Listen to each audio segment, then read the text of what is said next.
all the executives at Amazon are paid their salaries for making a small amount of high quality decisions. That's all they're getting salaries for. Oh yeah, I've seen that. Basically, they get paid money, Yeah. millions sometimes, to make a small amount of high quality, high impact decisions. It's all they're paid for, decision making. Ideal job. But then they had to earn their way there. Yeah. They had to put in 10, 15 years in the system, maybe 20, maybe even 30 to get to the point where all you do is decision making. It's amazing, huh? I think it's horrible. Because why can't you just do that? For yourself? Yeah. Come on, bro. A lot of people aren't. They're just not that guy, bro. That's just it. They're not willing to take the risk. Majority of these people that are these executives or these consultants or these even brokers, they're just not the risk-taking person. That's why they're the person, like, for example, for a broker, that's why the broker is a person selling somebody else's successful business rather than creating a successful business themselves, right? A lot of the times, these people, these executives, they're running somebody else's successful business rather than creating the successful business themselves. The crazy part is, it's not that they lack the actual ability to make a successful business. Because there's different takes on this. Like Gary Vee says, what's the difference? I don't want to get into that. That's about entrepreneurship. Okay. But generally, I think every person has the potential to do something that they really want to do. They do. They need to refine those skills. Yeah. But inherently, God has given you the potential, if you're a normal, able-bodied person, to do whatever it is that you want to do. Right. Like, genuinely. Yeah. The only thing I can think of is if you want to make the NBA, you got to be at least 5'10", or even 5'8". If you're 5'8" and you really want to make the NBA, you can try your best, and you can make it to the D League. And then there's been 5'9", like amazing. Nate Robinson was 5'9". He played in the NBA. You could make it. You know, it's possible. It's just about how bad do you want it. And keep going and going and going. But see, that's the thing, dude. You may really want it, but does it make sense to pursue that if you're 5'8"? Trying to pursue the NBA, you could be pursuing 10, 15 years of non-stop playing, becoming the best NBA player.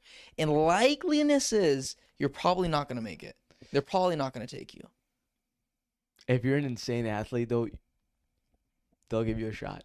So, you think so? Yeah. There's been teams in the NBA. In the NBA, yeah, they'll give you a shot, but you have to be an amazing passer. If you're making every you're a point guard at 5'8". If you're making every half-court shot, then yeah, you're getting it. Yeah, but like, you need to be an amazing shooter. You need to be an amazing athlete. Like your feet, lateral movement just needs to be next level. Your hops need to be insanely high. Your defense, offense, every single thing perfect. The problem is, bro, even if you are amazing like that, right? There's going to be somebody at 6'4", 6'5", equally as amazing. Yeah. And why wouldn't they want the taller guy? You're just a better athlete. You think so? It's possible. Chris Paul is 5'11". Oh, really? Chris Paul's 5'11"? He's 5'11". With shoes on, he's maybe 5'10", 5'11". Okay. He's been in the NBA for 15 years. He's a top-notch guy. Yeah. Player. He did it. Yeah, Chris true. Paul can do it. Why can't you? I agree. He's a high-level IQ. Insane passer. You're right, yeah. Amazing athlete. That's the thing. He's a smart player. He's a smart, high IQ player. You notice the shorter guys are always the smarter guys? They have to be. They have to because they have no other choice. Yeah, because if you're tall, you can be dumb and tall, right? Yeah. It's true. You can be good looking, tall, and get it. You can be a dumb blonde. Yeah. But you be a dumb blonde. Exactly. But if you're short, you have to be clever, a little bit funny. Yeah. Exactly. Personality, bro. I guess I'm all personality. That's the amazing thing about God. If he gives you one thing, you know, there's compensation. There's compensation. Yeah. So the shortest people, you might be the smartest. The tallest people just have a natural talent. Honestly, yeah, it makes sense. It's more honorable to be like not have something God given, but you have to compensate in a more difficult way. Well, it is God given, but you're earning that. You're working hard. You're working hard for sure. Yeah. If you're just tall and you know you're a big dude, maybe you can make it to the NFL, but you're not that smart. You know, there's nothing really that. I'm just joking. Obviously, if you're in the NFL and you're huge and you're in the NFL, you have to have hard work. Yes. Football IQ. Yeah. Yeah. But you get my point, right? Yeah, yeah. If you're tall, I mean, you don't have to work as hard to get girls, or whatever, right? Yeah, you don't need to be like, you don't need to be Isaac Newton. You don't have to be a genius. You don't have to be. You can, Yeah. And you know what? People take taller people more serious. I've noticed that, dude. Yeah. I've noticed that just in business, man. Presence. It's presence, thing, huh? A huge thing. It's interesting, dude. I feel like when I walk in a room, people aren't taking me serious until I open my mouth. And then once I open my mouth, then the conversation changes. And in my head, there's just been I've not always thought about this. I thought about maybe because I was younger. I was like, oh, maybe because I'm young. But now that I'm like 24, people hear I'm 24, and then I hear like I know what I'm talking about, and then the conversation changes. And I've thought about that more recently. I'm like, why is it that way, dude? It's a trip. 100%. Is it because I look like a kid? Because I'm shorter? Majority of it is that, but no, I think you're right. It's just an innate thing, maybe. It's an innate thing, bro. If we had a guest on, he's 6'4". Everything changes. It's true, huh? Look at Mike Sasson. He walked in the room. That podcast will probably be posted, but he was 6'3", played college football. He's a big dude. Confident guy. Big guy. Yeah. You're gonna take him more seriously then. It's just the aura. Yeah. I think it's also the aura. Like the moment if Mike Sasson opened his mouth, he was even more confident. Yeah. Mike Sasson opened his mouth with a voice sounding like a dumb blonde, you know, like I'm like, obviously not. You wouldn't take him seriously, yeah. But yeah, Joe Rogan, short guy, shorter than me. Well, I think he probably is short. I mean, he's like wide. He's a wide guy, but he has an aura, right? Well, he also sits, so not many people know he's actually short. You know, people don't realize like he's not even that short. He's like 5'8". Yeah, he's taller than you. He's an inch taller than you. He's an inch tall, but it doesn't. I don't think it really in the beginning. Yeah, first 2 seconds, like you said, it's hard. Yeah. Okay, but then you win them back the moment you open your mouth. You know what you're talking about. Okay, gone. It's a trip, huh? Yeah, it's a thing though. Definitely, people who are taller make more money. Yeah, on average, it's ridiculous. They're naturally gonna be more confident because people take them more serious. It makes sense, dude. But this all has to be innate, right? Like back from hunter-gatherer times, the bigger dudes probably got the bigger kills. I think it's if you're just bigger than everybody. Yeah. Think about it on a very psychological level. Yeah. The only option is to feel like you're better than people. If you're just bigger, because you're bigger, you will literally tower. If somebody's 6'4", anything over 6'4", or even 6'3", let's say, you're towering over 95% of people. Everybody. So you're just like, I'm the shit. Yeah. Like I'm bigger. I can literally see. I can literally see things that they can't. They have to look up, and I'm just seeing them. That just gives you so much power. So it makes sense because it's easier. Like you said, it's easier. It is for easier them to be confident. Right. But if you're a shorter person, it's harder for you to be confident. It's a trip, dude. Which makes it like you're working harder. Yeah, it's more difficult. Yeah. That's it. That's honorable, and that's the hustle. It is just the hustle of life, right? That's if you're born into like a lower income family, it's a lot more difficult than if you're born into a richer family. But does that mean you stop? No, I think it means you work harder, and I think it's more gratifying, right? That's why all these rich kids, they all have issues, bro. Like Ben Affleck's son, dude. He's a tranny. So is Dwayne Wade's. And Dwayne Wade's, yeah. Ben Affleck's son? Yeah, it's a girl. Damn. Fact check me. I can't believe I'm just looking at Good Will Hunting and that guy's. If you would have told that fact check me. I'm pretty certain. But the way you're looking, I'm pretty sure I saw this online. Like I've seen Ben Affleck's kids. Can I just say this? Hold on, let me get fact checked first because I don't want to say that about Ben's kid if it's not true. Affleck? Yeah. It is true, right? Yeah. Serafina, Was this person born this way or they transitioned? They transitioned. At what age did they transition? They're still young. They're like 15. Yeah. That's not okay. See, I looked into this the other day, but you see what I'm saying? Like you have there's issues innately, naturally in your brain, dude, because you don't feel like you're earning anything, dude. You're always living in your father's shadow, your mother's shadow. You know, bro, any celebrity that's rich and powerful, like these guys, and they have a son or daughter going through gender dysphoria, which is a mental disease, they should not project to the public, I accept my son or daughter for who they are. Because they're doing a disservice. What do you say? You say you are mentally ill. But you tell public you don't say publicly. You keep it private, bro. Yeah. But publicly, don't project that, I'm accepting of my kid. Just don't say anything. Don't comment because they want to be this, I'm so progressive. Like, I'll just say it. Actually, I don't want to talk about a specific celebrity because I don't know that. I'm just saying, let's say a celebrity's daughter or son. Yeah. Let's say a son becomes a girl. Yeah. And they publicly project, I accept my now daughter for who they are. But it's like, you can afford to. You're rich. Yeah. You have all the resources in the world. You can afford these surgeries. Yeah, true. If you are somebody from middle class, you can't afford that. Yeah. Like your kid is gonna. It's also reputation, dude. That's the reason they're accepting it. But they're doing a disservice to the people. Kid. Not just the kid, to people. Oh, yeah. They're giving a false impression to people, bro.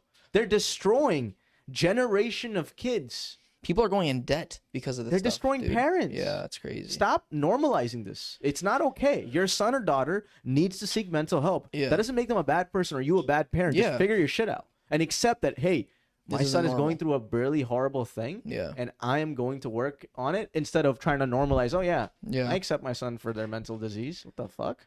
That makes no sense. Yeah.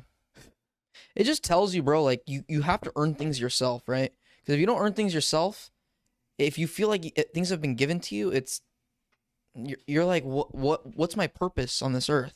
Like, we're struggling right now, right? You're struggling comedian, I'm struggling entrepreneur. Yeah. We're struggling podcasters, right? And everything. We're struggling, literally. Struggling son, struggling brother. Before, off air, we were talking about this. It's like, we have so much that we're doing and balancing, and nothing is successful because it's all in the baby stages, right? Yeah. And so, it's like, it almost feels like, what's the point of doing all of these things if nothing is panning out? And it's because we're in the baby. Most people don't take on 4 or 5 different projects all in the beginning, right? All after the get-go, because it doesn't make sense. It really doesn't make sense. You would think you take on one new challenge, make it successful, and you take on another new challenge, make it successful. But we're taking on 4 or 5 things from the beginning. And ideally, I mean, our hope is everything eventually pans out, and by the time we're 30, 40, it's going to be really good, right? But God willing. But we're 24. I mean, we've been doing this, I think, for 2 years now, right? We've been struggling for like 2 years, 2.5 years. And it's like, man, sometimes it feels like hopeless too, bro. And you start to feel, I mean, I'm not going to speak for you, right? But you do these things. I'm doing these entrepreneurial things and this podcast, and it's like, why am I doing this if this product I'm building is so difficult? Why don't I try to look for something easier to do, right? And we're talking about this. Like, I've already built this business. I have some savings. Like, hypothetically, I can sell this business, right? Buy a business already cash flowing and just let that ride itself. I think both you and I are incredibly lucky people because we weren't born into royalty. Yeah. We weren't born with palaces or limousines or a trust fund for the most, You can speak for me. I know you didn't back then. You know what I'm saying? Yeah. And so when you have that, you're not really questioning things about your existence. Like you are, but you're not questioning your gender. You're not sitting there and be like, what is it? You don't have the time. You don't have the time, yeah. man. You got you have to prove you're basically trying to be the first in your family. Yeah. To do something. To do something big. Like huge. Yeah. With big ramifications. Yeah. That'll help your children so that they could think about their gender. That is pretty much it. It's hilarious, but that's legit. That's everybody's reality, You're dude. earning your trans son or daughter's right to exist, bro. No, God forbid. It sucks, but bro.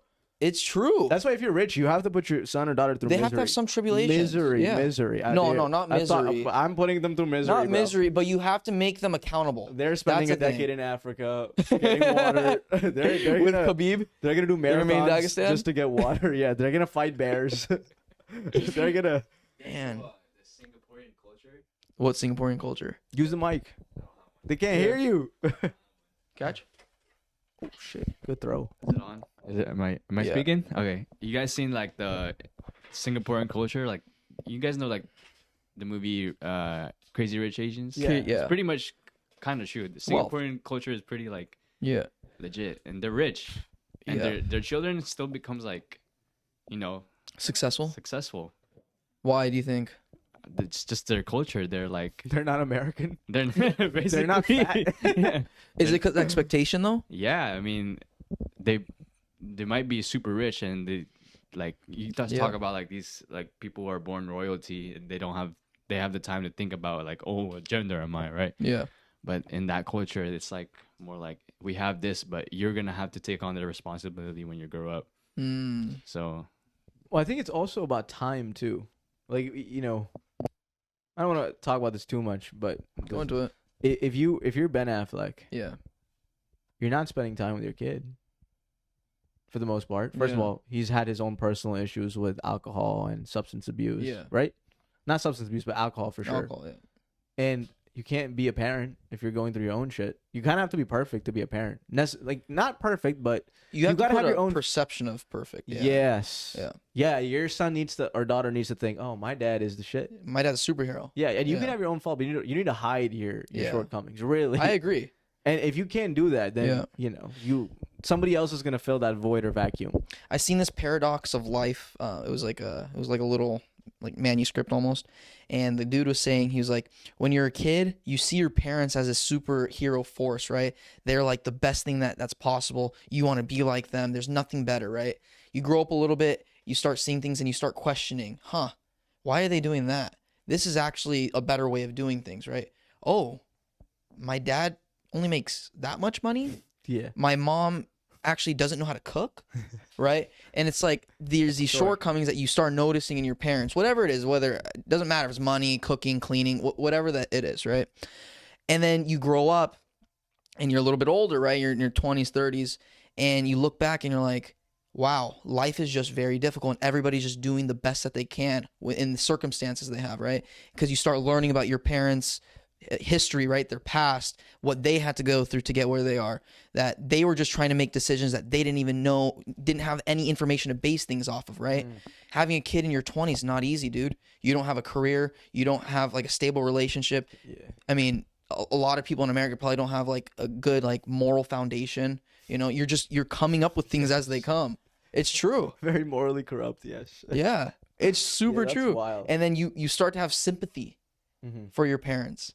And then it's like the cycle starts again.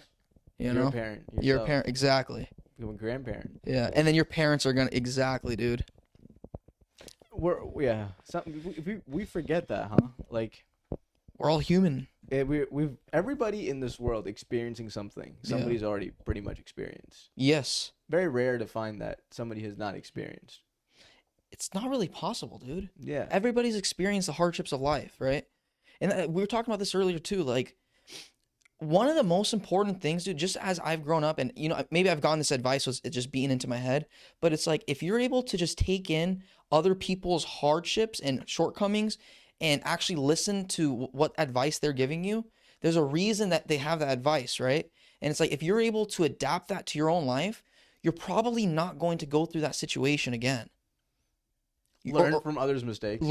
And I think that's one of the biggest things in my life. I think that's helped me just build a business or just do things in general is just seeing other people's mistakes in the past. And if you're able to see it sucks, dude. It's like you don't want to learn that way because you want everybody to be happy. But that's not life. The reality of life is most people aren't successful, right? Most people had failures, right? Most people had to learn the hard way. But you can actually bypass that if you just listen to these adults that went through these hardships, and your life can be a little bit easier. But that takes an insane amount of emotional maturity.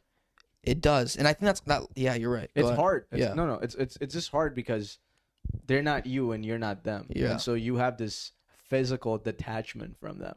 So anything they tell you, you're like, well, I'm different, or it doesn't apply to me. That's a lot. People think I think most people think in their 20s, yeah. Well, I think most people in life think that way. I think older people we've had on this podcast think that way, right? But that's the job of the parent, I think. The parent has to say, like, I think humility has to be emphasized a lot, right? If you recognize your own mortality and you recognize that I am not the best, that there are other people better than me out there. Yeah, I'm doing okay, but there's other people out there doing better than me, and a lot of other people out there doing worse than me, right? If you're able to take that humility and use some adaptation of other people's lives, that's how I don't even think it's emotional, maybe maturity, but I don't think it's like EQ. I don't think you have to be a super like emotionally intelligent person to do this, right? I just think you just have to be humble enough to say, hey, I'm not perfect. Other people are probably right. I've never done it. They've done it. Let me try this out and see what happens. You have to be careful though. Because if you're 1 in a million, and you're trying to do something that's completely different. Not delusion. You have to be delusional too. Yeah. You have to be. It's a very hard balance, right? You're right, dude. I didn't. If you're trying to be, let's just give an example. Let's say you're trying to build the next biggest company of the world. You're trying, and not for the sake of money, but because you really believe in this product. Yeah.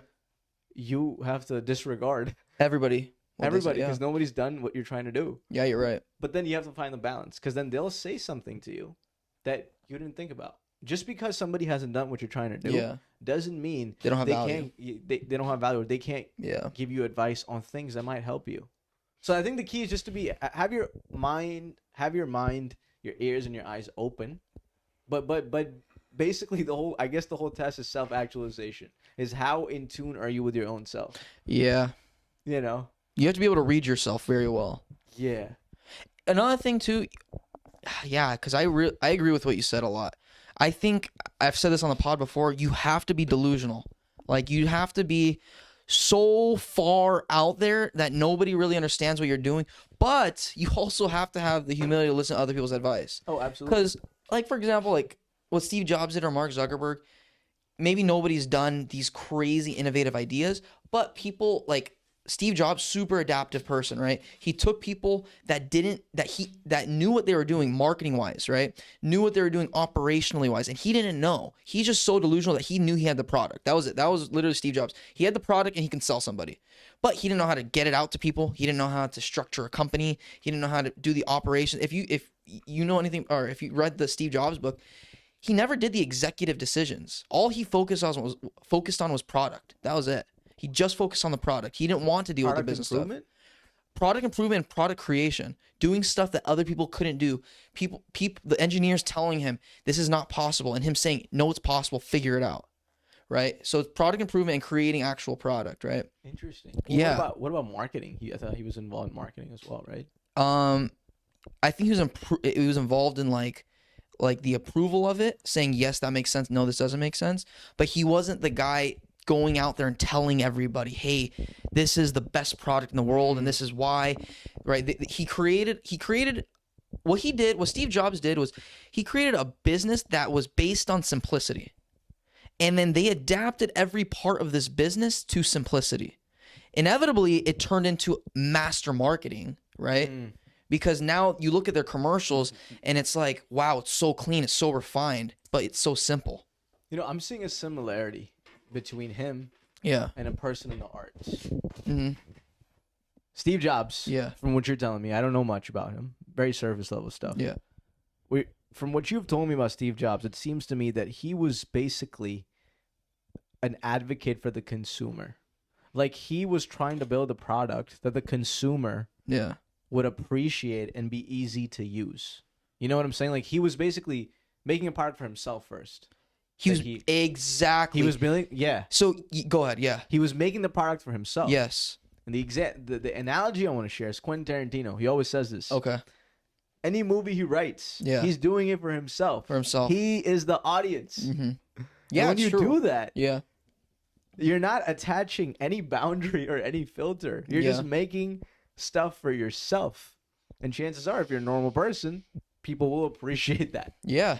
And that's the whole business model, is make the product that you want to use.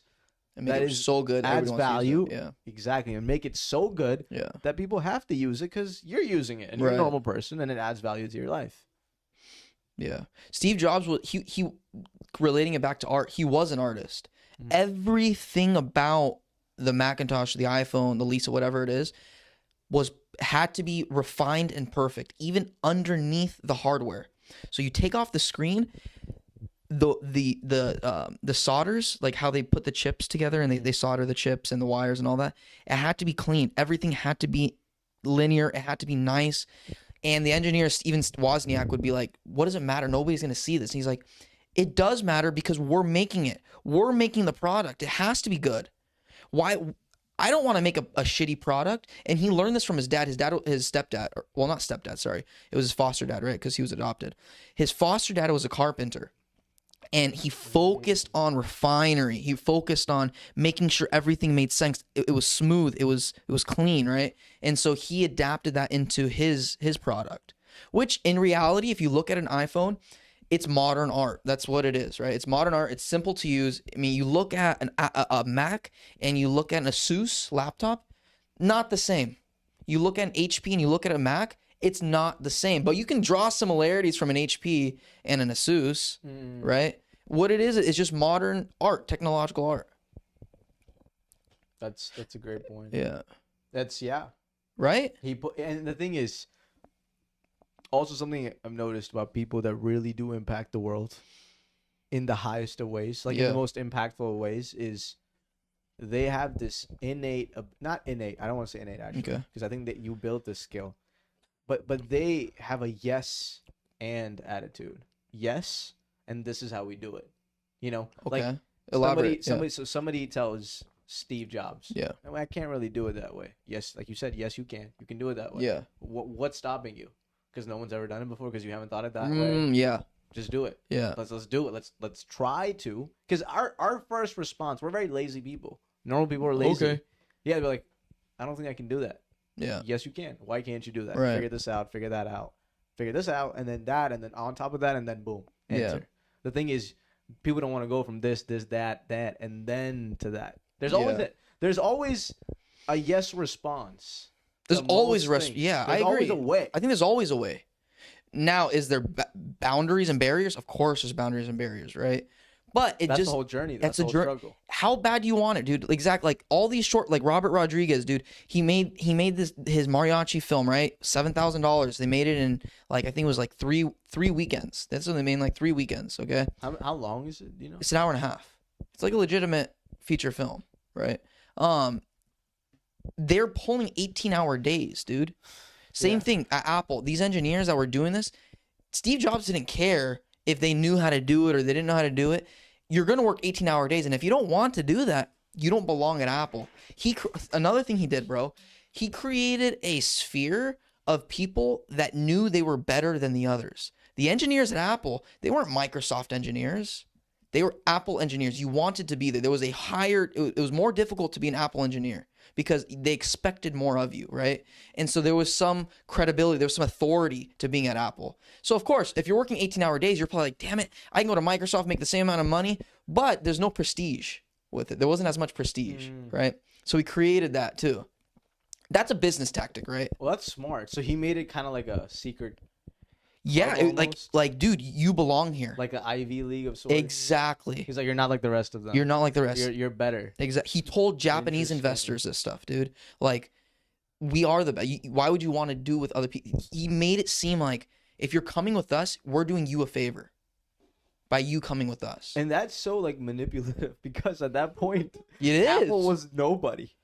You're competing with IBM? Yeah, bro. That's like saying... Yeah, there were nobody compared to IBM. Yeah, exactly. That's like you're competing... Modern day example. That's like you try to start your own Amazon and you tell engineers from Amazon... Yeah. We're better. Exactly. We're better than Amazon. Yes. Why would you work for Amazon? Ugh. Yes. Amazon, disgusting. It's crazy. You can only do that if you genuinely believe in the idea. Something. It all starts with yourself, man. You gotta believe. Yeah. You gotta believe. You just have to believe. Crazy, man. That is wow. I didn't know that about Steve Jobs. It's insane, dude. He told Japanese investors that I have the best engineers, and he does. Yeah. But how? Not the best. We have the best product. But what about the money? He was selling the product. Was he still paying them the same salary as? He was paying them salary. Yeah, for sure. Because there were investors in there, right? So that this is a couple years in. In the beginning, everybody's taking equity of the company. A lot of the first engineers that came in, I mean, they have a lot of money, right? Hundreds of millions of dollars, billions sometimes. Steve Wozniak, he sold out really early, bro. Really early in the business, man. And is he a billionaire now? I don't even think he's a billionaire, dude. Check Steve Wozniak's net worth. He sold at a very, very low point. And Steve Woz is a good dude. Like, inherently, he's a good dude because he's calm. He's to himself. Jobs, it's sad, dude. How much? 100 mil. That guy would have been worth it's like 60 billion. Yeah. It was like 60 billion last time I checked. It was something like that. It's insane. But it all comes down to personality, right? Personality. He's like, dude, I'm worth. I can sell for 100 million. Oh, hell yeah. Why wouldn't I? And that's the average person, right? Yeah. It's perspective. Not only that, he gave away shares. So Steve Wozniak gave away shares to the little guys, the ones that started Apple. And Steve Jobs said, "I'm going to take care of you." Never took care of them. Never gave them shares. He kept the shares for himself. 3.18 trillion. Apple. What's that? Apple's 3.1. Their market cap. Right now. Yeah, 3.18. Yeah, that makes sense. Insane. Wait, so so you're just a better person. He's just a better person. But he also didn't realize that Apple was gonna be like probably Steve Jobs probably fully believed it because he was delusional. But Steve Wozniak's not delusional. Like, it'll be like he was respectfully because he's a great dude, but he was a follower in the act. But right? he made the product. He made the product, and he was still the follower. He made the entire Macintosh. Yeah. What became the Macintosh? What became the Macintosh? Yeah. It all started with Steve Wozniak made an amazing computer, and Steve Jobs was like, "What? Let's sell it to the world." Yeah. And Steve was like, "Are you sure? I just made this for myself." Right. It's incredible, man. Like, why would anybody want to buy this? And the guy who told him to sell it to the world became Steve fucking Jobs. Steve bro. Jobs. A lot of it, man, does. I feel like, at least in business, I don't know much about business, but business is like talent spotting and then investing in that talent, right? To be and that idea, at least. To be like a successful businessman, you have to be a great. It's a lot, dude. You have to be a salesman and a great delegator, and then you have to have like just like people smarts. I think those are the three things it comes down to. Do you know people? Can you read them? Are they gonna fuck you over or are they not? Right? Can you choose the right people to put in the right fields? Can you believe in this people fully to be here?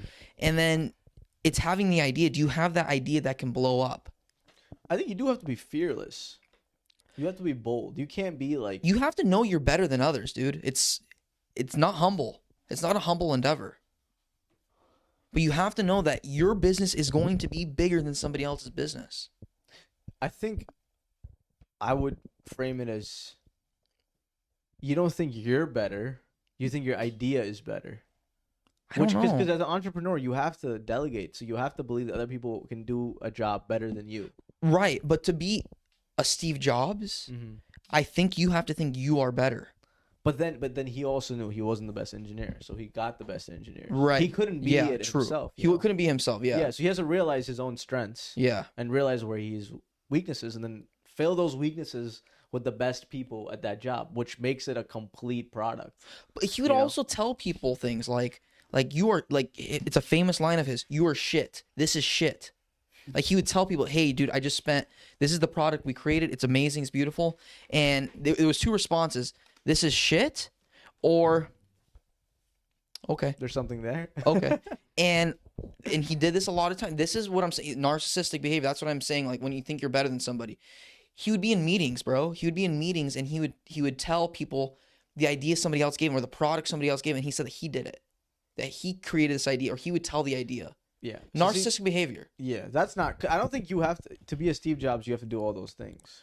But I think these people do, bro. Like Mark Zuckerberg did this with the twins, right? The Winklevoss. Yes, that's what I'm saying. A lot there's shit that happens beneath the surface that if the Social Network movie never came out, we would have never known that story, right? If this Steve Jobs book that he entrusted with Walter Isaacson, if Walter Isaacson wasn't this biographer for Steve Jobs, that story probably would have never come out. But there's truth behind all this, right? And you have to be like. You have to find. I don't know the truth behind Bill Gates. I don't know the truth behind Elon Musk, but I guarantee there's a truth. Yeah, they might have made questionable choices. Yeah, but they weren't. You think all of them did what Steve Jobs did? Take somebody else's work and then make it their own, plagiarize, basically. Maybe not plagiarism, but I know. Steve Jobs didn't plagiarize, but he took credit for Steve something Jobs? he didn't do. Right? Yeah, those ideas. That's plagiarism. That's plagiarism. Yeah. I don't know if they plagiarized, but that was also within his own company, right? Mark Zuckerberg, that wasn't within Facebook yet. That was he a also different said thing. It was a different idea. It's debatable, but most people fall to the that the Winklevoss one that they did something that was integral to Facebook, right? But I think you could be a modern day successful entrepreneur CEO by making like the right choices and being a good person. I don't think you can be uber successful. Define uber successful. Mark Zuckerberg, Steve Jobs, the people that are literally going down in history. I don't think so, dude. But what makes you what makes you a person that goes down in history? Create a product that impacts the most amount of lives, right? Yeah. I think you can if you're a good person. There's examples of people. I think Mark Cuban is a good person fundamentally. You know, he takes cares. He takes care of people. What product has he created that's impacted the Dallas Mavericks? Yeah, but that's not the same, bro. It's not the same. You can't broadcast.com. Come on, give it. But bro. Mark Cuban is a type of entrepreneur I want to be. I'm not saying I want to be super successful. I'm just saying you can't compare Mark Cuban and Steve Jobs. Sure, but Mark Cuban is going down in history because of the internet. He kind of made the internet. Yeah. Sure, it wasn't the best age, but he's going down in history. He's going down in history for that. And he's created a lot of products, like companies that he's invested in that have become something. Mark Cuban is fucking Mark Cuban, bro. Right? He's the man. I don't think you can compare him. I just think I don't think when history books come out in 50 years, you're gonna see Steve Jobs and Mark Cuban with the same length of a paragraph. I think Mark Cuban's gonna have a shorter excerpt. Does that make sense? Here, I'll tell you why. I'm comparing. Okay. I feel like oftentimes, especially in business, people see these examples of Steve Jobs and other people showing narcissistic attitudes, and they think, "Oh, I need to embody that." Mm-hmm. For example, Elizabeth Holmes with Theranos. You know what I'm talking about? Yeah. Uh-huh. I think her name was Elizabeth Holmes. I don't right? Something, remember her something name. Elizabeth. Something weird. The Stanford lady. Yeah. And she scammed people. Yeah. Kind of like Steve Jobs. Believed not kind of like Steve Jobs. Steve Jobs. No. Steve Jobs didn't do. Yeah. He didn't scam anybody. Yeah. He just wanted the best out of people. But I'm just saying, she was definitely delusional. Yeah. Definitely displayed narcissistic qualities. Right.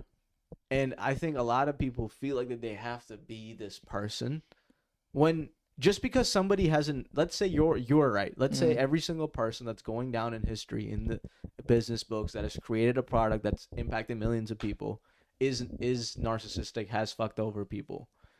Just because nobody's ever done that doesn't mean you can't be that person. I'm sure you can. Yeah, you can. Yeah, That's what I'm saying. A lot of people like get this twisted. They're like, because a certain group of people. I don't think you should be that. Have these qualities. I don't think the metric of life is to be uber successful like these people, right? Because I just find it very hard to believe, bro. Like Warren Buffett, for example, like great dude. I mean, uber successful. He's going down in the history books like Steve Jobs, I think, right? Like Bill Gates. I don't believe that he's made hundreds of billions of dollars without insider trading. I don't believe it. I just don't, dude. Like there's just something to do with common sense that tells me making $150 billion or what is he worth? Like 150, 180 right now? Something like 100, yeah. From a textile company, and you didn't know any information that I didn't know as well, it doesn't make sense to me. I don't know much about Warren Buffett. Yeah. Other than he goes to Dairy Queen every day. Right? Or same thing, Bill Gates, still right? lives to 90 or something. It's crazy. He's still alive. I don't think that's also true either anymore. Maybe when he was a younger guy, but I don't think that's true. Bill Gates also, he admits this. He was not a good dude. He treated people very poorly. He thought he was better than them. He thought he was a better engineer because he would sleep in his office and all he would do was work for years straight, bro. 3 years straight, he did not leave his office. He slept there every single day trying to make the best product because he believed that if I worked on this 18 hours a day while other people worked on this 8 hours a day, that I'm going to be 3 times faster than them, right? So if you believe that in your head, you're not going to treat other people as similar as yourself. You're just not, dude. You have to fight that urge to be. But he wouldn't be Bill Gates is my point. He wouldn't have been Bill Gates. Microsoft wouldn't be where it's at right now. I think he could have put in those 18 hours with a different attitude. Definitely possible. Very hard to do. Very hard to do. But definitely possible to be more humble. Definitely possible. It is possible. The work you can replace, but the attitude you can replace and change. That would be my counter to that. I understand. In a perfect world, I think so. I just don't think human nature subscribes to that. Well, that's why you need people around you that are honest. If you're treating somebody unkindly, you need to have somebody in your corner that calls it out, and you trust them, and you value them, and you listen to them. Oftentimes what happens But you also have to think that you're not the best. And these guys do think they're the best. You can think you're the best and still be humble. Be like, okay, but what distinguishes me from being the best is actually I listen. See, a lot of people they think they're the shit, but they're not. They're not listening. They're not. Are they going to be Steve Jobs though? They can be. Yeah, I think so. I don't think so, bro. If they're always listen, I'm not saying always listen. Like I said, it comes about balancing. I think it's definitely possible to be the next Steve Jobs by being a good person. It's a big portion of luck, dude. Luck, yeah. Luck. You have to have luck, and part of the luck is being delusional. If you can combine delusion and luck, like you meet the right people at the right time, but you believe that you're better and you have this idea that's changing the world, it's game over, right? It's game over. It definitely, luck plays a big part in anything. It does. Yeah. But I do really think when you really want something in life, bro, God has this weird way of making it happen. I agree. You really want something, you'll go to any. You'll go to any extent to make it happen. Like David Goggins running the amount of times that he runs. It's fucking crazy. At the age that he decided to, losing all that weight. You go to a doctor and say, "Is this life possible?" They'll say, "No, scientifically it's impossible." Because what did he break when he was running? He split his shins. But he did something else when he broke like his knee or something else happened when he was like running 70 miles. His shin split. And something else happened, or is that it? No, I think his shin split. Which is insane. That's his broken calf pretty much. Bro. And he ran how many miles on that? Yeah, it was like 80 miles he ran on that. It's insanity. That's ridiculous. Yeah. At the age of what? He's 50. You know Cameron Haynes is? No, is that the guy with the 10,000 pull-ups? No, that's Truett Haynes. That's Cameron Haynes' son. Oh. So Cameron Haynes from Australia, right? No. Where's he from? Okay, so you know what? This is Joe Rogan's best bud. This guy that got him into archery. So I listened to a couple podcasts of his. I just listened to one yesterday, actually. Yeah. Cameron Haynes is a runner and he's an archer. He runs with David Goggins. He just did a 250-mile run over the course of 5 days, I think, on a broken foot. His foot was already broken for over a year. And he did it, bro. He does Moab, which was 100-mile runs. He's a master archer, dude. Master bowsman, I should say. His son, he started, and he was talking about his son Truett, right?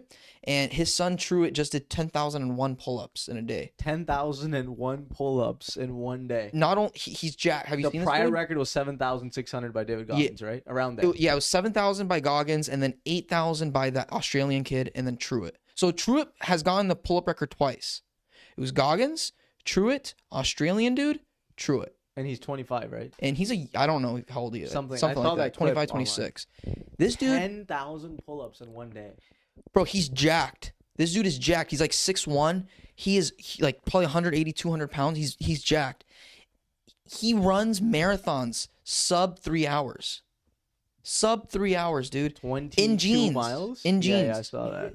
24.6. Or 26.4, something like that. 24 or 26 miles. Over 20 miles in less than 3 hours. In less than 3 hours. And he's jacked. And in jeans.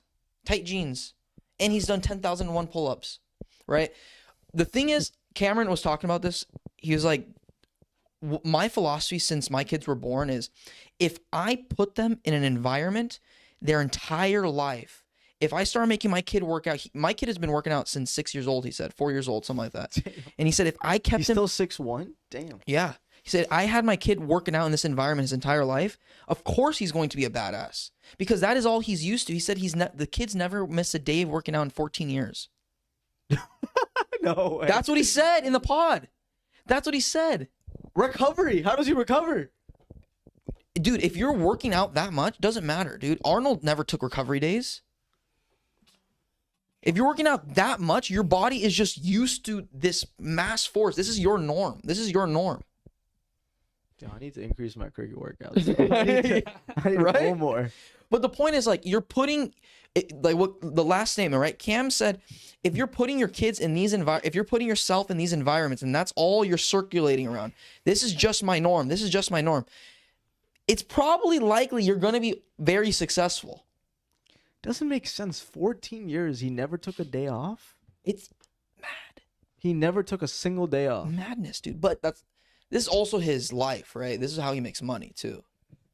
He's built this. But your muscles need recovery, though. Like, you need at least a couple days. They don't necessarily, dude. That's the thing. Joe Rogan also said this on the pod. He says, doctors will tell you all this stuff you need, you don't need. He says, at the end of the day, look at the way they look. Do they know what the fuck they're talking? Are they listening to themselves? They don't know as much as they're saying that they know. Cameron Haynes ran 250 miles on a broken foot.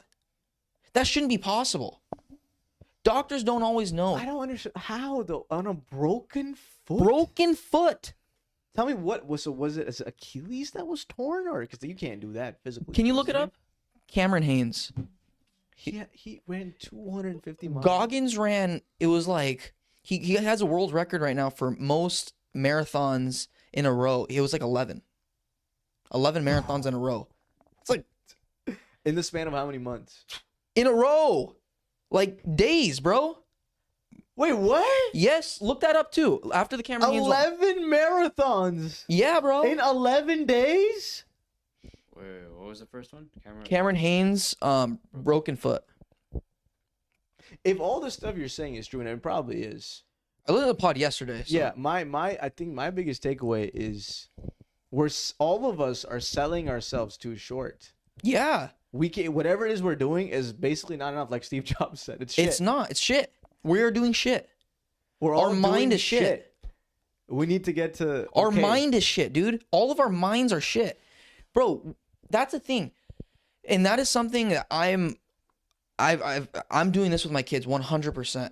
Like I'm not gonna have these crazy expectations. Like make them do pull-ups at 2. I'm gonna make them work out at a young age. Yeah, 100%. I'm gonna make not weights, bro. They're not gonna. I'm gonna make my kids work out at a young age, dude. Weights? No, wait. Push-ups, calisthenics, right? Calisthenics for sure. Make them work out at a young age, and I'm gonna make them start doing things at a young age, like math. I'm gonna start making them do math at a young age. I'm gonna start making them do these things.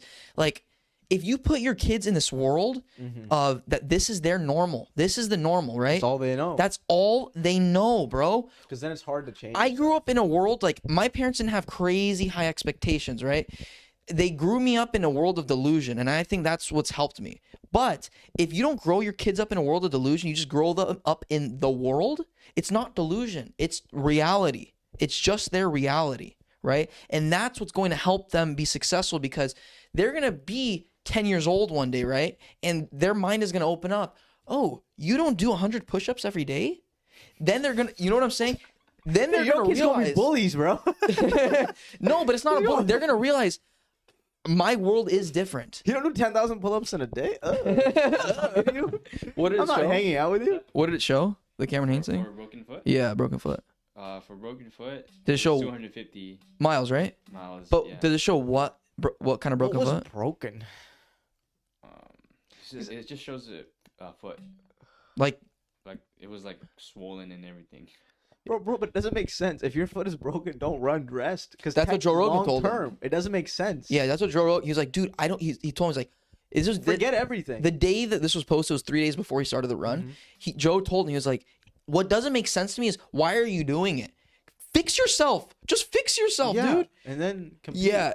But Cam was like, She's like, I don't care. So my world, he's a very humble guy, but he's basically saying my world's a bit different. That's what he's saying. He's like, I can do things. And Joe's basically saying, yeah, I know you can do things. You're a hard motherfucker, but why would you do that to yourself? Why would Goggins continue doing it, bro? They just don't care, dude. It's just, that's not, this normalcy that you're saying right now, that's not in their mind. But that's what makes them different. They're doing it for themselves, right? They're not doing, if they were on a team, right? Say the Lakers, and they had 10 minutes to go in the quarter. LeBron got injured.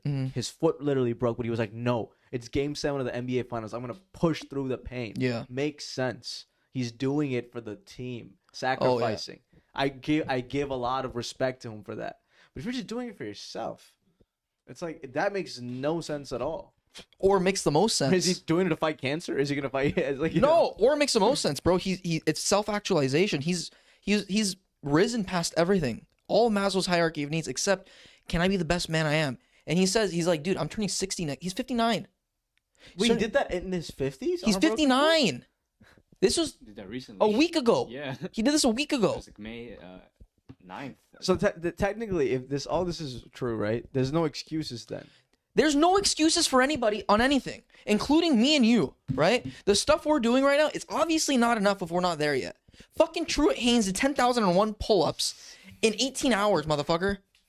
Not that I want to do 10,001 pull-ups, but what we're doing is just not enough. 10,000 pull-ups in 18 hours.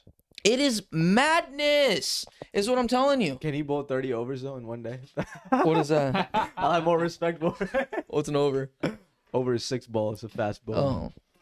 Damn, I'm just trying to think of it through a cricket lens physically, right? Yeah. I'm just like, How can you do more? But, dude, after like I bowl 15 overs, my body shuts down. Like I can't physically move. That's the most I can. So what do I do? You were not born in this world. I can take a break. But you get what I'm saying? True was born in this world. God damn, no. You can fight the pain. I guess you can fight the pain. But your body doesn't really give up, right? It's your mind that's giving up. But the body is literally making sounds that I'm concerned about. It's squeaking. It's literally, bro. It's. But that's the difference between you and Imran Khan, bro. No, Imran. You know what I'm saying? Imran Khan was very smart though. He wasn't doing David Goggins. He wasn't Goggins. No. That's. They're living. My point is, they're living in this world. This is all they're living in. This is all they're living in. All the coaches, all the experts in cricket, they all say fast bowlers need recovery days. My coach tells me, bro, do not bowl more than you. Is your coach Imran Khan? Was he one of the best bowlers in history? But was he one of the best bowlers in history? If you go, granted, listen to your bowler, whatever. Even your the greatest instructor, bowlers, that says the same thing. They say give your body rest. No, but really go talk to a professional bowler, not this media stuff. He's a professional bowler though. Go talk to a Pakistani bowler, bro. He's Pakistani. He's literally been a professional though. Like he bowls 85. He's bowled 90 miles an hour. I'm not saying he's not great. I'm sure he's great. No, I'm just saying. But he's not like he's not the Steve Jobs of bowling. That's my point. The Steve Jobs of bowling. Yes. Who's the Steve Jobs of bowling? Brett Lee and Shoaib Akhtar. Sure. Go talk to them, and see what they tell you, bro. They say rest is very important. I've listened to the interviews. I guess Shoaib Akhtar doesn't say that. He says yeah. And I'm sure they're saying it, but are they actively doing that? I don't believe it. I don't believe Michael Jordan is going to tell you, hey, take a break, dude. Sure, Kobe didn't take a break. Kobe never took a break. Kobe was there an hour earlier than everybody. He said, I didn't sleep that much. Exactly. Nobody of this heightened level is going to be taking breaks. All right, man, I'm going. I'm practicing bowling right now. I'm wasting time right now. It's just the truth, dude. Unfortunately, me too. It's the new world, huh? It's not you. It's not just you. It's everybody, right? There's only so many people that have grown up in this world that, like Mike Tyson, dude. He grew up. Fucking started boxing at 12 or 14, boxing adults, right? He grew up in this world. He was that delusional. Body hurts. What does Rocky say? There is no tomorrow, bro. But I just don't want to risk injury. You know, that's the biggest thing. I don't want to tear my Achilles. Jason Tatum just tore his Achilles. He's a Boston Celtics player. Yeah. He's 27. He tore his Achilles. He's gone. Toast, yeah. You can't play basketball on a torn Achilles. It's not possible. David Goggins can't even do that. David Goggins cannot play basketball on a torn Achilles. Goggins can't run on a torn Achilles. Yeah, you cannot do it with a torn Achilles. There's some things. I'm just saying, like, okay, the only reason why, like, I'm like, yeah. I respect these guys 100%. They're fucking badasses.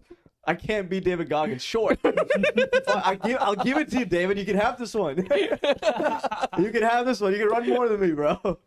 But like, for let's say even professional athletes, the advice that David Goggins gives us doesn't make sense. Because even if you're a football player, you're an NBA athlete, it doesn't make sense. You cannot perform. Michael Jordan, but was smart about it. He wasn't playing on a torn foot, bro. Like, it doesn't make any sense. Well, you stretch. Kobe. Yeah, you can stretch, but these are like individual Kobe athletes. did, right? Kobe played through a... Yeah. Kobe's, bro, come on. After his broken Achilles, he was not the same. He was not the same after his Achilles. He did what? He didn't win any championships after his Achilles. No, but that's not the point, dude. The point is, like, I'm not stopping. Like, it's me versus me. No, I get that. But couldn't fuck my foot. No, he took a break. He couldn't physically play basketball after his Achilles injury.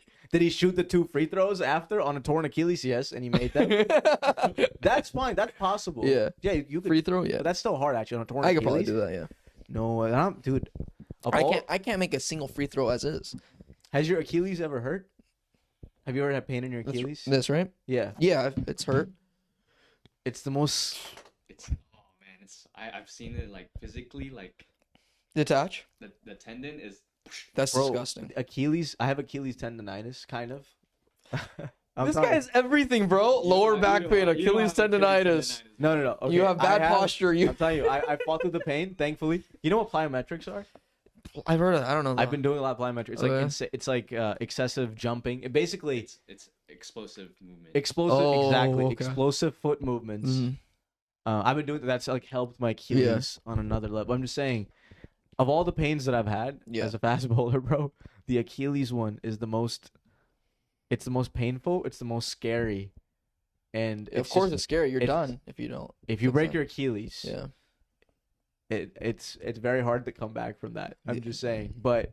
So when you give me all this, when you say all this, it just gives me a little bit of anxiety because I'm like, it can happen though. You can't control it. Yeah, if an injury happens, it's like you lose everything. You can't even train. It happens to millions of pro athletes, dude. People that are just making it and they can't. So then the key is to have a good balance. I think is to have that explosive. But you'll never be Michael Jordan. Is my point.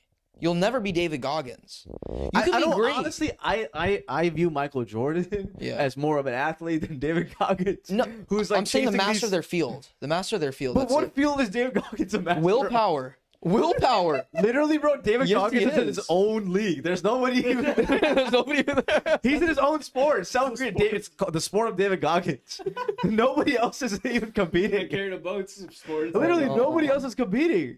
What are you talking about? Michael Jordan actually competed in a normal sport, bro. There's actual people who want to be Michael Jordan. Nobody's even trying to be David Goggins. Truett Haynes? Truett, it's fine. Pull-ups. That's just like these... 10,001? Dude, I'm telling you, bro. You could be Michael Jordan. You don't need to be... Anthony Edwards isn't out here. I don't think you'll ever be like not you, but people... I don't think they'll ever be the Michael Jordan if they're not willing to commit these things, dude. And I don't think it's the answer. I don't even know if you want to be the Michael Jordan of cricket, right? You want to be your own name, though. I'm just thinking, would you want that? Practically. Would you want that? I'll take Michael Jordan of anything. Michael Jordan of podcasting. Michael Jordan of shitting. I'll take Michael Jordan of Michael Jordan of shitting, bro. I've already taken that title, dude. Yeah, you could be the Michael Jordan of farts. No, but is that something that you would want? You're giving up your family. You're giving up a lot of things, dude. You're giving up all your time traveling. Stop. Toast. I'll comedy toast. I'll give you this. To be the Michael Jordan of something requires sacrifices. Yeah. 100%. Are you willing to take those sacrifices? I don't think you are. You're still doing this podcast. You're still doing comedy. No, if I'm like start bullying at 85, 90, I'm quitting everything and just going to play cricket. I'm going to Australia. I'm moving to London. That's two different countries, but well, a city and a country. But I'm not willing to take that chance. I don't think I'm interested. You don't want to be the Michael Jordan of anything. I don't think I'm interested in that.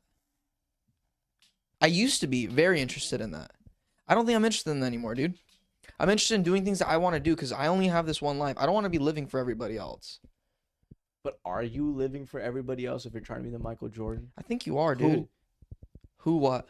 If you're trying to be the Michael Jordan of something. You're living for the history books. But you're kind of doing it for yourself. Nobody's asking you to be the Michael Jordan. Your wife is like, can you be the Michael Jordan of basketball? No, but the thing is, to be Michael Jordan, your name has to be known to everybody. And there has to be a reason you are the Michael Jordan, right? Because everybody knows you as that. That's what makes, because you're societally accepted as the best. That is what makes you a Michael Jordan. Well, there's so many Michael Jordans out there that are not famous. They're the Michael Jordan at insider trading, maybe. They're the Michael Jordans of lobbying. Nancy Pelosi. Yeah, she's going down in history, bro. She's not the best insider trader. I'll tell you that much. There's way better inside traders than Nancy Pelosi. Makes hundreds of millions of dollars, she's brother. She's in the G League right now. She's in the G League. There's an A League, bro. I'm just saying. Okay, Warren Buffett. He's never gone caught. But are you equating Michael Jordan with fame? I'm equating with skill. Like I'm equating with greatness, a sacrifice. In order to be that great, you're going to be famous. Warren Buffett is a master trader. Greatness. He sacrificed a lot in his life. I don't think I'm interested in being this 18-hour-a-day dude for 25 years. I don't think I'm interested in that. You think it's possible to be the Michael Jordan at 7 to 8 things? No, it's not. Yeah, 7 to 8 is a lot. But, you know, you can do 3 or 4, I think. No, you can't. You cannot. You could be a Shaq. I don't know if you want to be a Shaq. I'll take anything. I'll take anything. Take anything. I'll take Kwame Brown, bro. Nobody knows basketball. Like, you can be an NBA player, yeah. Have a business, be an NBA player, which is cool. I think if you're happy, dude, like I'm happy doing this podcast. I'm happy running this business. Like, it makes me feel joyful, right? I'm enjoying life. I still get to enjoy time with family. Like, I'm still going to have time with my kids. They're still going to have a good life. They're still going to be able to see me. Kobe's kids didn't see him, bro, until he retired. Yeah, that honestly, can I tell you something? Yeah. You don't care about that? No, I do. I care okay. about that. Oh, okay. Of course, as a normal person. Yeah. I think I'm just trying to think. Yeah, here. just think about it. I think the family stuff makes sense, right? That you can be going to Disneyland with your kids. Yeah. End of story. You can't be right. And you're forever fucking their life up. By the way, going to Disneyland? By not going to Disneyland with them. Oh yeah. Yeah. You said it. By no. You go to Disneyland, you'll fuck the kids up. No, forever. You have to be okay that. Or you have to be okay that your life is more important than theirs in your mind. Yeah, or you can raise kids telling, hey, listen, I am kind of better than you. That's kind of what you have to do, unfortunately. And if you want to change your genders, we can talk later. Exactly. Full circle moment. We can talk later. You think that's why Dwayne Wade's son... I don't know about Dwayne Wade, bro. I don't even know what that situation is. It's also... I think like the separation of his mom and dad also plays a part, right? Because I don't know, man. I don't know. I don't know. I'm just saying, if you have I've already said it. If you have a kid and you're a celebrity and they're trans, not genetically born that way, but they become something, you have a responsibility, public responsibility to, do like tell your kid something's wrong with them. And what does religion say? Just side note. What's wrong? No, I know, but if they're genetically trans, like genetically, that's just the way it is. Or what if the doctor accidentally cut off your penis? Then that's out of your control.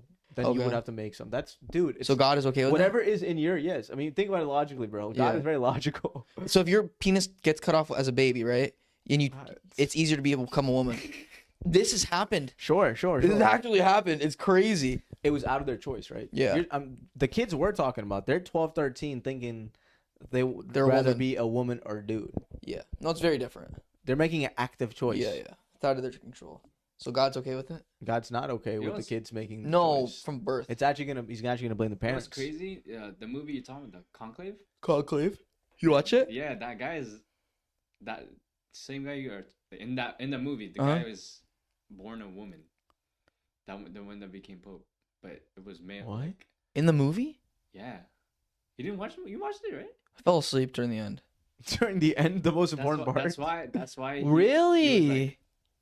I mean, you gotta watch it. Okay, I'm gonna rewatch it. But it was crazy. He ended up being tranny though. The Pope ended up being. And nobody knew. Nobody knew. This is a fake. This is not fake. based on a real thing. It's fake. Yeah. What is wrong with Hollywood? They're just like trying to. What? That's crazy. I was like, that's some bullshit. How does Hollywood come up with Conclave a year before, the months before the Pope's turn? No, that's not. Okay, don't. It's something. Just sometimes it's just a coincidence. Okay, sometimes it's just no. Please. I'll tell you this much: when Jaws came out, there was no giant great white shark that came out. There is something though. I will say that it's these super liberal writers in Los Angeles. That have super weird lives, and they put that on screen. Yeah. Can't really blame them because the most personal is the most creative. Right. But the sad part is they're trying to, I think, normalize their lives and make more people accepting of it. And so there's this new concept of an open marriage. You're seeing that a lot in movies. Yeah. Open marriages, make them cool. Yeah. Polygamy, make it cool. Right. Like sleeping around, make it cool. Normalize it. Why Because not? I do it. Everybody else should also be doing it. Because I don't want to feel like a bad person. It's literally these agendas. And these studio executives don't say anything. They don't say because they don't have any Sex ideas sells, of their own. bro. Sex sells. There you go. Sex sells. Sin sells. That's a bigger thing. Yeah, that's a great point, actually. Yeah. Sin sells. Yeah. Hence the movie Sinners. Sinners. No, I haven't really seen that. Did you watch it? People, Yeah. Was it a good movie? Sinners? No, I haven't seen it. But Oh, you haven't seen it? featuring It's a good movie. Michael B. Jordan. Yeah. I don't get. Have you saw it? I saw it. I don't think it's phenomenal. It's a good movie. Michael B. Jordan's a great actor, obviously. Everybody in that movie is a great actor. But it's not a phenomenal movie, no. Wonder why he's not married yet. Well, actually, I know why. Because the woman left him. Come on, bro. No, he was interested in He's Michael B. Jordan. He can have any female he wants. I think we've all gotten these things wrong, bro. I get it. I think young men look at these young guys or successful people, and they're like, oh, they're not married. Pete Davidson, he sleeps around, has dates, and why? That's like the Michael Jordan. That's who I should follow. And then they become a prey to their own ideals. They don't realize they're falling into this rat race. They're basically doing something just because people before them have done the exact same thing, and they feel like that's part of the rite of passage. Honestly, so I think what are you trying to say? What's I'm trying to say is for Michael B. Jordan, like Michael B. Jordan. If I don't know him, but if he's sleeping around, if he's just doing it because he's a Michael rock B. star, Jordan and he can get any girl, then he's falling into the same trap that so many young successful men before him have fallen into. Yeah, but that's also part of being a rock star, right? Like you crave that shit. Why? Who said it's being part of a rock star? Is there a book? Is there like a certain set of rules or dog? Exactly. That's what rock stars society. Do. Yeah, it's what rock stars do. Yeah. But why do rock stars have to do that? They don't. It's fake, bro. Yeah, they so don't. many people right now are living with these fake projections and rules. Yeah. That's life, But bro. the thing is, we feel nothing is real, like you said. But human, like a lot Everything of people is nothing. feel like we have to do things just because that's the way it's done. Just make your own way. Be a Michael B. Jordan, but have like a wife and kids and a healthy family. It's very possible. Who says it's not possible? It's very possible. It's very possible. But we choose to believe certain things. To be an actor like Michael B. Jordan is very difficult, though, I think. To have a normal relationship, bro, because he's having sex on scene, like... Was there any bad scenes in Sinners? Yes. That I don't understand how. Can you be a Michael B. Jordan without those types of scenes? Define Michael B. Jordan to you. We're talking like a lot about a great, like one of the greats. Okay, maybe not Michael. Can you be one of the great Denzel actors? Washington. He doesn't do any sex scenes? Nope. Yes, he does. Nope. I've seen it. 2 Guns. Denzel Washington. Yes. Doing a sex scene? Yes, 2 Guns. With the Hispanic chick. She's a famous actor. I forgot her name. What year was this? Was this before his marriage? 2012? It was recent, 13? but he already became Denzel. Okay, but there's He was Denzel way after Training Day. Training Day, another movie he did this in? No, Training Day didn't do any sex scenes. Yes, he did. With the chick, it was like his sneaky link. They showed it on screen? Yes, I think she was naked. There was physical intimacy involved? I've seen Training Day. I don't remember this. Yeah, can you look that up? Look up. Which movie? Training Day? Or look up Denzel Washington spicy scenes. Look it up. You know what? That's what Maggie looks up. Denzel Washington. I look up the Shack, actually. There's one in Time. Okay, that's not. That's a good... So you think... Can you be an amazing... Without doing that stuff? No. I don't think you're going to be the... That's the thing, bro. That's what I'm trying to tell you. I think it's possible. I don't get a lot from spicy scenes, man. Or just look up 2 Guns sex scene. I refuse to believe it's... I refuse everything. Or Training Day sex scene, something like that. One of the two. Nobody has ever looked up. All right, this is borderline porn right here, bro. Okay, sure. So he's done it. Okay, he's done it. I didn't know. The actress Paula Patton. Yeah. See, I'm just telling you. I don't know if you That's got to change. You got to be a visionary. Somebody's got to change that. Sin sells, bro. More people are going to be sinners, and so the person that sticks out as one person is not going to overpower all these people. There has to be an amazing actor that just doesn't do sex scenes. No, I can't think of any. I don't know. I don't know. Mahershala has said he refuses to do stimulated sex scenes. What does that mean? Basically, like, he penis and vagina. Kind of not just that, like physical. So it's like, it's different. I see what you're trying to say. Maybe the better question is, he doesn't do sex scenes. He doesn't. But maybe the better question is, he's never been shirtless with a woman in bed? Do you have to be a sex symbol? That's the better question, right? I think that's a better sex question. Symbol? Yes. Like, as an actor, to be the Michael Jordan of an acting. Oh, Jack Black. I don't think he's ever done a... Well, but Jack Black, you don't really see him as a sex symbol. But he's not a Denzel Washington, right? Jack Black. Adam Sandler... He's done some stuff. Very rarely. Yeah, not often because he's an amazing actor. Adam Sandler's a pinnacle, one of the pinnacles. Matthew McConaughey. No, no, rom-com. So many things, bro. No, there has to be Matt Damon. No, sure, he probably. No, he's done things and Born Identity and. borderline like born identity. I know, but I think there is a way. But an actress, I would say it's easier for a man to not be a sex symbol than a woman. Because a woman, I cannot name you a single actress in Hollywood that has made it without doing a sex scene on camera. It's also part of life, right? So, like, it's part of life. But do we need to see that on screen? No. We don't need to watch porn. Why do we need to see that on a movie theater that's going to be shown to millions of people? Because they're trying to sell it. Yeah, they're trying to sell it, dude. They're trying to invoke all There's these emotions. There's a way around it, bro. I'm telling you, like Steve Jobs said, right? Like, I swear to you. Just do it. Just do it. Find a way to make it more entertaining and appealing. Make something funny. But it's different. You can't compare Steve Jobs to the entertainment industry. But it's low-hanging fruit. My point is... Yeah, I get what you're saying. It's Hollywood's go-to mechanism is to go to low-hanging fruit. That involves sin and sex and drugs. Yeah, like I said, risk capital is out the door. It's gone, bro. They're doing safe things. Back then... It's just getting worse. Back then, you didn't see sex scenes in Jurassic Park or, like, you know, those types of movies. But they know for a fact it's going to sell. So they put it in. Nowadays. Yeah. So it's easier nowadays. It's easier, but it doesn't mean it's the right thing to do. No, I agree. The right thing to do is to find a creative alternative. Yeah.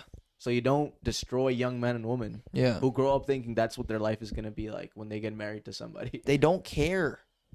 Somebody's got to change. Somebody's got to do these things. Somebody's got to be the Michael Jordan of something. Of changing the entertainment? Yeah, somebody's got to do that. I don't know how. Then that's... Well, the person who knows how will become the Michael Jordan. Well, yeah, that's why we're not that guy. That's the way. Yeah. To be really, honestly, you need to be wealthy. If you can be wealthy, then you can make change. If you have money, you can do things. I wanted to talk about that too during the pod. I think I still think this, dude. I think if you want to do do you want to change the topic? No, I'm listening. I'm just putting the mic down. No, I know, dude. I'm gonna change the topic a little bit. Sure. What's the time? 4:09. Okay. What's some time? 20 minutes? Or how much time do you have? Yeah. 20? I think one of the, like, when you're young and you're trying to do something and you don't have anything, I think the first step is trying to make money. Because I think you have to be, like, we talked about, and I think you have a different take on this. But once you have money, like some money, you have some comfort that you can do other things, maybe pursue more passion. But it's like almost a restriction in life. Like if you don't have money, you can't do anything. You can't survive, right? You can't have food. You can't have shelter. You don't have your self-esteem. You don't have, a girlfriend. You don't have friends. Like you need these things, right? So I think that's one of the things in life, like when you're first starting off, like you kind of have to chase it. And then once you're able to receive it, you can make the true change, but it's not losing yourself on the way. You definitely need money to do things in life. Yeah. That's definitely a fact that I can agree with. It's about how much money are you craving to do the things that you really want to do. Because if you're a young person in your 20s, you don't need millions of dollars. Right. I would argue if you're a single person, you don't have any dependents. Yeah. Even if you were living on your own, you don't need more than like $50,000, $60,000. You can definitely live comfortably with $60,000 if you're just a single person. You can't live the most comfortable life. Yeah. But you can live a pretty decent life. I don't think you can have your own place in LA.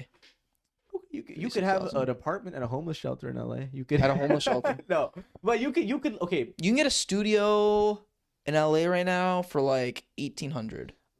Anywhere in LA, if you make $60K, you can find some place that's decent. Like you can probably find a one bedroom. Yeah, one bedroom for your own self. Like a bedroom in somebody's house. Like that's what I'm saying. Like you're a roommate. You can live though, right? You can live comfortably. You're not sweating over, losing housing. You're not panicking. You can. Yeah. My point is, you don't need that much money to hustle, and when you're young. But the thing is, you still do need money. Because I was thinking about this, like when I quit my job, I had a decent amount of money saved up, which so that I would not have to worry about money at all, right? At all for some time, And I wouldn't be able to quit my job if I didn't have the money to pay my bills. So you definitely do need money for sure. Yeah, but it's about. I think the more you chase money, the more it goes away from you. In my opinion, more goes away from you. And that doesn't mean that's going to be the case all the time, but I think you got to just be chasing ideas or skills, and the byproduct of that will be money.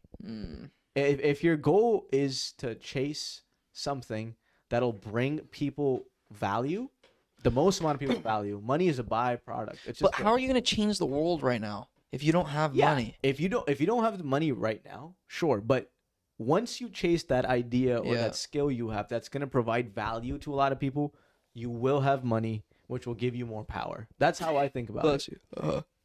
You're basically long-term investing in Apple if you think you're the next Apple, and the money will come, right? It's like being Steve Wozniak. You're like, I don't see it. And then 40 years down the line, he could have had $50 billion. Yeah. It's literally like that.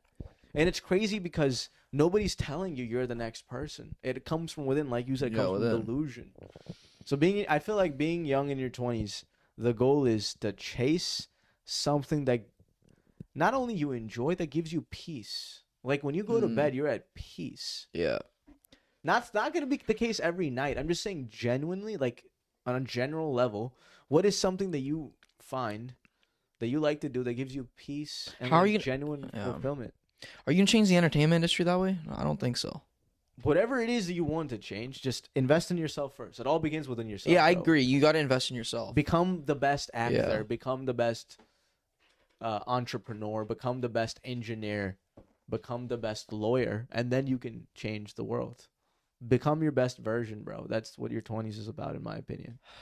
Oh, dude. I think about this, but I just feel like it's a lot easier once if you're able to chase money, you're gaining skills too, right? Because you have to do things in order to get the money. 100%. And if you're gaining these skills and you're simultaneously acquiring money, by the time you're ready to make it like a world lasting change in something, like now you're ready, but you've done both almost simultaneously.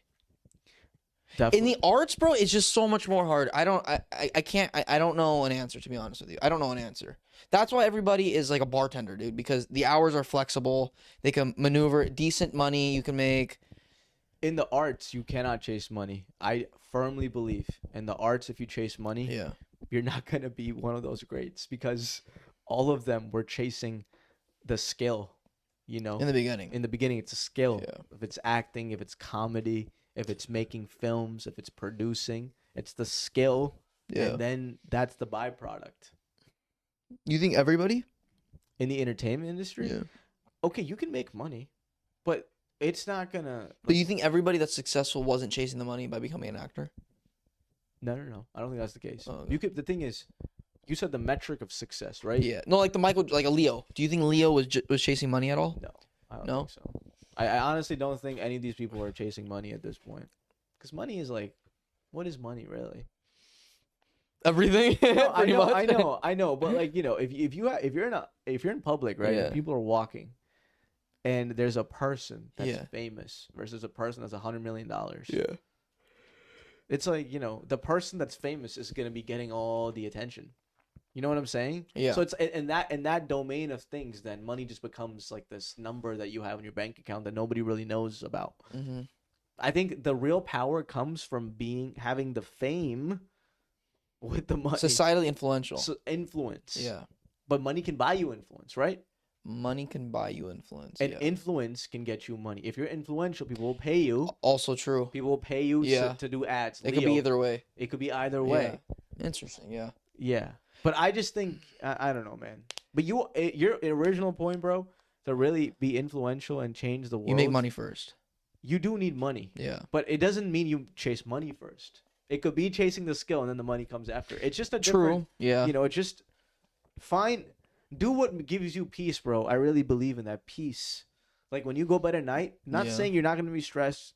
Peace means feel comfortable with your actions. You're like, yeah, like I'm getting better. Like, okay, I see it. Yeah. Like, okay, I saw a little thing that got better. Yeah. A little thing there. And you got to think about those little wins, right? It's all about those little wins, man. This whole podcast is about hypotheticals. Hypothetically success. Us. No, because I think, honestly, bro, like I've been doing certain things for like over a year now. Yeah. And when you do that, you can kind of see what you're good at, what you're bad at. Yeah.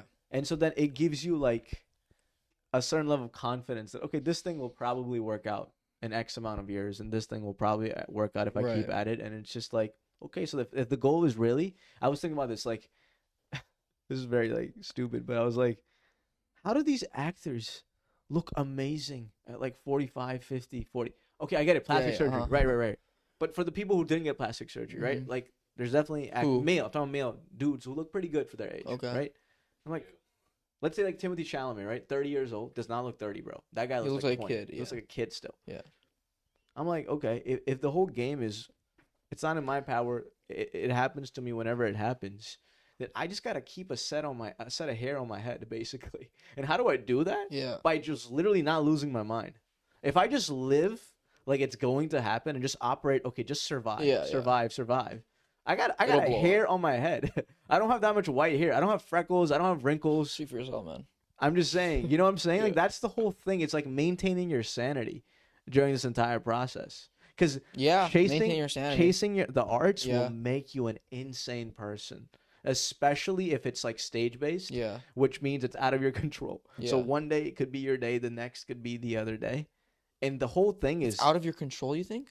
Not all the time, but sometimes it can be. If you're doing a show and people are heckling, let's say, it's out of your control, kind of. You know, I'm just saying, I'm giving you a very extreme example. I'm thinking, like if you're doing an acting role and I don't know, the world shuts down and the movie's canceled, and the next thing you know, you're back to auditioning. Out of your control. Yeah. So maintaining your sanity. That'll make you go crazy. That'll make you go crazy. Somebody gives you something that takes it away. Yeah. Maintaining your sanity, bro. That's the whole game. What's the name? Colin Powell. Colin Powell. He's 36, 37. Yeah. Looks great for his age. He struggled for a long time. Things only started to happen for him 5-6 years ago. I see what you're saying. It just he looks. The thing is, your body reflects your mind. It's stress management. Sanity. Just maintain your sanity. Honestly, bro. Yeah. If you're able to manage stress, you can go far, because you can just endure high pressure situations. Yeah. And that's what people aren't good at. High pressure, making decisions in high pressure situations. Yeah. Going back to how we started the podcast, Jeff Bezos pays those millions of dollars to those executives because they have this ability to make high quality decisions in high pressure situations. Yeah, it's not easy. It's very hard. It's just experience. That's all it takes. Experience, and then you can get there. But you have to, like my dad always says, control your mind. If you're able to control your mind, like that's how you're able to endure, right? Something that's helped me maintain my sanity, and I stole this from Trevor Noah. My sister told me he does this. Before he goes on stage, he imagines the best and the worst. He's like, okay, I bombed. No one laughed the entire hour. I did amazing. Everybody loved it. Yeah. Afterwards, how am I going to react to that? And how am I going to react to the bombing? And then be like, oh, okay, if I did amazing, I feel really good. If I did bad, I feel horrible. Yeah. But it already happened. It happened. I've already envisioned the best and worst case scenarios. Right. I've already tried to live through that for a couple minutes. And then I've already experienced those two feelings. So there's no need to do that anymore. So then even if those things happen, I'm fully prepared. And if it doesn't, great.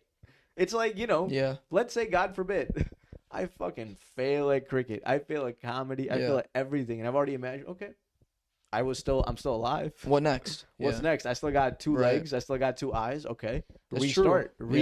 It's like if you go through that, start over. Nothing will get in your way, bro. Yeah. Anything can happen. Imagine the injuries. Imagine heartbreak. Imagine loss. It's like it's a very, very strenuous way of thinking. But if you can get your mind to think like that consistently, I honestly think it'll prepare you for what's to come. I think so. Yeah, just keeping a level head, regardless. It's given me a lot of peace in the last 3-4 months. Really? Yeah, just thinking, not necessarily that what Trevor Noah does, but that's stressful. You just knowing if you just put in the work, things will come, bro. If you put in the hard work consistently, it's all about consistent hard work, bro. And if it doesn't, it doesn't.